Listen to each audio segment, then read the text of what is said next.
After signing up for Microsoft 365, you might still have email going to an old account. For example, if you used a Gmail or Outlook account for work. You can continue to use both the new and old accounts, or you can import the data from the old account into your new one. Let's get started. From Outlook, select File, Open and Export, then Import Export. Choose Export to a file. Next, Outlook data file, then Next. Select your old email account. Verify you are including subfolders, then choose Next. Select Browse. Navigate to an easy-to-remember location such as your desktop. Select OK, then Finish. Leave the password fields blank, then choose OK. Your old email account has been exported.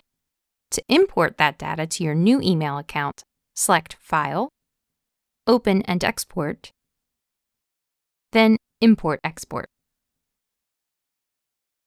Choose Import from another program or file, Next, Outlook data file, then Next. Select Browse.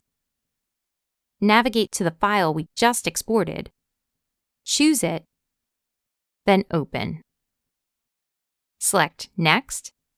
Verify that you're including subfolders and that you're importing items into the same folder in your new email account. Choose Finish. Your old email data will now be imported into your new email account. If you were previously using Outlook, Gmail, or another email address without a business domain name, you'll probably want to redirect emails from the old account to your new Microsoft 365 account. Let's look at how you would do this with Outlook.com. Select File, and select the link to access this account on the web. Select Sign In, complete the sign-in process, select Settings, view all Outlook settings, Rules, then Add New Rule. Enter a name for your rule. Open the Add a Condition drop-down and choose Apply to All Messages. Open the Add an Action drop-down, select Redirect to, enter your new Microsoft 365 email address, then select Save. Emails sent to your old address will now be redirected to your new address.